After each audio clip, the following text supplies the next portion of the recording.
عزتمند ورونو نن سبا چې هر طرف ته بے حیايي او بربنډتوب سیلاب راخور شوی دی.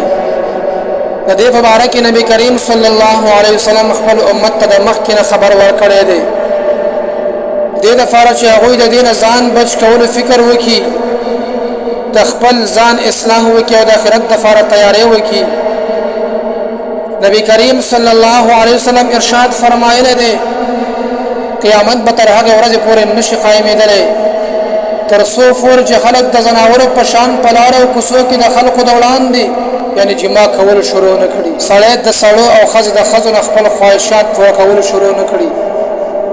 مطلب د حدیث دا دی عزتمندو چې قیامت به تر هغه وخته پورې نه راځي کله چې په لاره او کوڅو کې دا زنا شروع شي. او نن سبا عزتمندو دا منظر زموږ او ستاسو د سترګو د وړاندې کېږي. د یو بل موقوف روایت مضمون دی قیامت به په داسې بدترینو خلکو قایمېږي چې کم به نه د ښې خبرې حکم کوونکي وي او نه به د بدې نه منع کوونکي وي. هغوی به لکه د خرو په شان د خلکو وړاندې شهوت پوره کوونکي وي. یو سړی به د یوې ښځې لاس ونیسي، هغه به بوځي او د هغې نه به شهوت پوره کړي او بیا به خلکو د واپس راوځي او هغه به دوی طرف ته ګوري او خاندي به او دی به هغوی ته ګوري او خاندي به، یعنې د شرم او د حیا بلکل جنازه به وځي. په زنا کې به ډېر څوک شرم نه محسوسوي او په دې معامله کې به د څاروو او انسانانو فرق هم ختم شي. نن عزتمندو وګورئ د پیغمبر علیه الصلاة والسلام دا ارشادات دا ټکي په ټکي باندې ثابت شو. نن سبا عزتمندو ورونو د زنا او د بې حیايي سیلاب راخور شوی دی.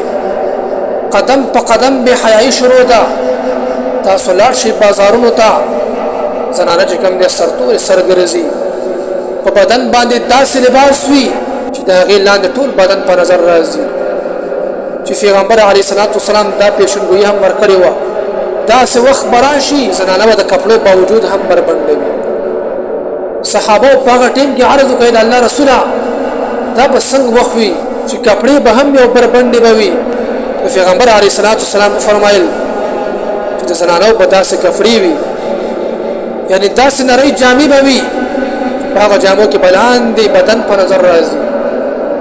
الله جل شانه دې زموږ په میندو خویندو باندې د حیا او د عزت څادر رواج شي. وما علینا